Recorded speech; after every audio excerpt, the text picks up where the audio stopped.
Cell reference രണ്ട് തരത്തിലുണ്ട്. ഒന്ന് റിലേറ്റീവ് സെൽ റെഫറൻസ്, മറ്റേത് ആബ്സൊല്യൂട്ട് സെൽ റെഫറൻസ്. ഇവിടെ കാണുന്ന ഈ ടേബിൾ നോക്കിയാൽ ഐറ്റങ്ങളുടെ ക്വാണ്ടിറ്റിയും പ്രൈസും സി ഡി എന്നീ കോളങ്ങളിലായിട്ട് കൊടുത്തിട്ടുണ്ട്.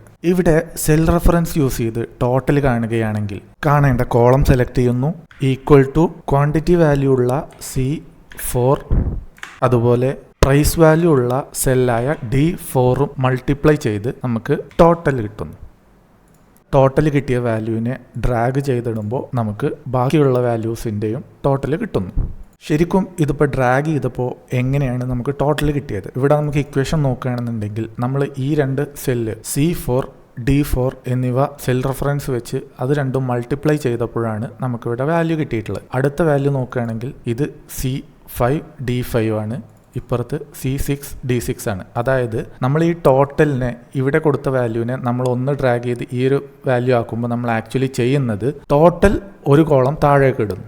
അപ്പോൾ നമ്മുടെ ഈ സെല്ലായിട്ടുള്ള ഈ സെൽ റെഫറൻസ് നമ്മൾ കൊടുത്തിട്ടുള്ള വാല്യൂസും ഇതുപോലെ തന്നെ ഓരോ കോളം താഴോട്ട് വരുന്നു. അത് നമ്മൾ അങ്ങനെ കൊടുത്തോണ്ടാണ് അത് താഴോട്ട് വന്നത്. ഇങ്ങനെ ഈ സെല്ലുകൾ മാറുന്നതിനെയാണ് നമ്മൾ റിലേറ്റീവ് സെൽ റെഫറൻസ് എന്ന് വിളിക്കുന്നത്. ഇത് നമ്മൾ ഈ ഫോർമുല ടൈപ്പ് ചെയ്ത സെല്ലിന് റിലേറ്റീവ് ആയിട്ട് എങ്ങനെയാണ് ഈ സെല്ല് വരുന്നതെന്നുള്ളതാണ് കാണുന്നത്. ഇപ്പോൾ ഈ സെല്ലിന് ലെഫ്റ്റ് സൈഡിലായിട്ട്, അതായത് തൊട്ടടുത്ത രണ്ട് സെല്ലുകൾ, ആ സെല്ലിന്റെ അഡ്രസ്സ് കൊടുത്തിട്ടുണ്ട്. ആ അഡ്രസ്സ് വെച്ചിട്ടുള്ളതാണ് നമ്മൾ കൊടുത്തിട്ടുള്ളത്. ഈ സെൽ റെഫറൻസ് നമുക്ക് ഇങ്ങനെ ഡ്രാഗ് ചെയ്യുന്നത് മാത്രമല്ല, നമുക്കിത് കോപ്പി ചെയ്ത് ഈ ഷീറ്റിൽ എവിടെ വേണമെങ്കിലും കൊണ്ടുപോയി പേസ്റ്റ് ചെയ്യാം. അതാത് സെൽ റെഫറൻസ് നമ്മൾ കൊടുത്തതിനനുസരിച്ച് അതിന് റിലേറ്റീവ് ആയിട്ടുള്ള രീതിയിൽ ഇതിന് ഇക്വേഷൻ വർക്കാവും. അതായത് ഇപ്പോൾ ഞാനൊരു എക്സാമ്പിളിന് വേണ്ടിയിട്ട് ഈ ഒരു വാല്യൂ ഞാൻ കോപ്പി ചെയ്യുന്നു, ഇവിടെ കൊണ്ടുവന്ന് ഞാനിതാ വേറെ ഇപ്പോൾ എവിടെയെങ്കിലും ഒരു ഷീറ്റിലൊരു ഭാഗത്തായിട്ട് പേസ്റ്റ് ചെയ്യുന്നു. പേസ്റ്റ് ചെയ്യുമ്പോൾ ഞാൻ ആ ഫോർമുല മാത്രമാണ് പേസ്റ്റ് ചെയ്യുന്നത്. ഫോർമുല പേസ്റ്റ് ചെയ്തപ്പോൾ ഇവിടെ 0 ആണ് കാണുന്നത്.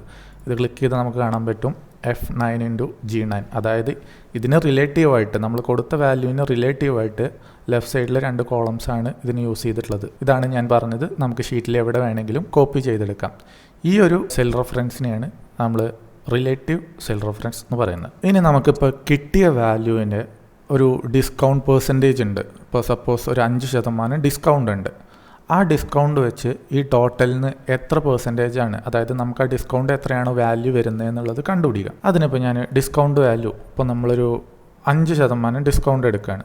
നമ്മൾ 0.05 ഇതാണല്ലോ 5% നമ്മൾ വാല്യൂവിൽ എഴുതുക. ഞാനിതിനെ നമുക്ക് വേണമെങ്കിൽ ഇവിടെ പെർസെൻറ്റേജ് കാണുന്നതിന് എളുപ്പത്തിന് വേണ്ടിയിട്ട് പെർസെൻറ്റേജ് ഇങ്ങനെ ആക്കാം.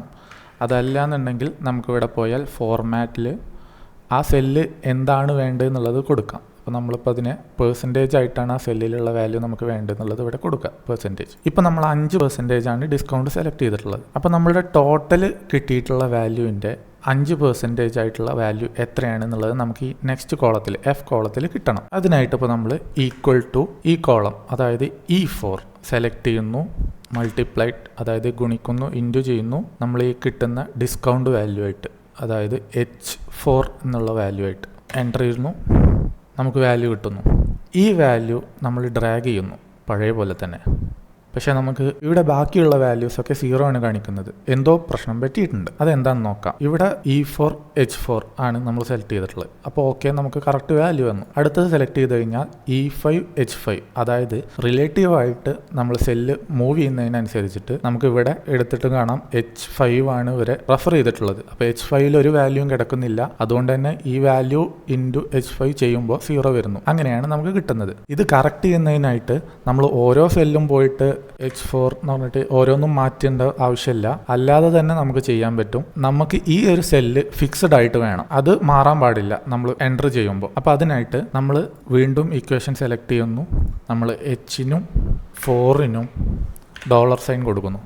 $സൈൻ കൊടുക്കുന്നത് നമ്മളത് ഫിക്സ് ചെയ്യാനാണ്, അബ്സല്യൂട്ട് ആയിട്ട് കൊടുക്കാൻ വേണ്ടിയിട്ടാണ്. അതിനാണ് അബ്സല്യൂട്ട് റെഫറൻസ് എന്ന് പറയുന്നത്. നമ്മൾ എൻ്റർ അമർത്തുന്നു, നമുക്ക് വാല്യൂ കിട്ടി. ഇത് വീണ്ടും നമ്മൾ ഡ്രാഗ് ചെയ്ത് കഴിഞ്ഞാൽ വാല്യൂസ് കറക്റ്റായിട്ട് വരുന്നുണ്ട്. നോക്കുമ്പോൾ കാണാം നമുക്ക് ആ H4 എന്നുള്ള വാല്യൂ ആ ഒരു സെല്ല് മാറുന്നില്ല റെഫർ ചെയ്യുമ്പോൾ. ബാക്കി ഈ കോളം കറക്റ്റായിട്ട് E4 E5 E6 എന്ന് പറഞ്ഞിട്ട് നമുക്ക് റിലേറ്റീവായിട്ട് മൂവ് ചെയ്യുന്നുണ്ട്. അപ്പോൾ നമുക്ക് ഡിസ്കൗണ്ട് കറക്റ്റായിട്ട് കിട്ടി. ഇപ്പം ഞാൻ ഈ പറഞ്ഞ $സൈൻ കൊടുക്കുന്നതിന് ഞാനിവിടെ കാണിച്ചിട്ടുണ്ട്. നമുക്ക് 3 തരത്തിലുണ്ട്. അതായത് നമ്മളിപ്പോൾ ഒരു സെല്ലിനെ റെഫർ ചെയ്യുമ്പോൾ A2 എന്ന് പറഞ്ഞു കഴിഞ്ഞാൽ A എന്ന് പറയുന്നത് ആ കോളവും 2 എന്ന് പറയുന്നത് റോയും ആണ്. അപ്പോൾ രണ്ടിനും ലെഫ്റ്റ് സൈഡിലായിട്ട് നമ്മൾ $സൈൻ കൊടുത്തു കഴിഞ്ഞാൽ ആ കോളം റോയും, അതായത് ഏതാണോ ആ സെല്ല് അത് അവിടെ ഫിക്സ് ചെയ്തു. അതായത് നമ്മൾ റെഫർ ചെയ്യുന്നതിന് വേണ്ടിയിട്ട് അത് ഫിക്സ് ചെയ്തു എന്നുള്ളതാണ്. അതിലിപ്പോൾ നമുക്ക് ഒരു കോളം മാത്രം, അതായത് ഈ കോളം മാത്രം എന്നുള്ള രീതിയിൽ റെഫർ ചെയ്യാനാണെന്നുണ്ടെങ്കിൽ കോളത്തിനെ റെപ്രസെന്റ് ചെയ്യുന്ന ഈ എയുടെ ലെഫ്റ്റ് സൈഡിൽ മാത്രം നമ്മൾ ഡോളർ സൈൻ കൊടുത്തു കഴിഞ്ഞാൽ അങ്ങനെ ചെയ്യാൻ പറ്റും. അതുപോലെ തന്നെ നമുക്ക് റോക്ക് മാത്രം മതി, കോളത്തിന് പ്രശ്നമില്ല എന്നുണ്ടെങ്കിൽ ഇതുപോലെ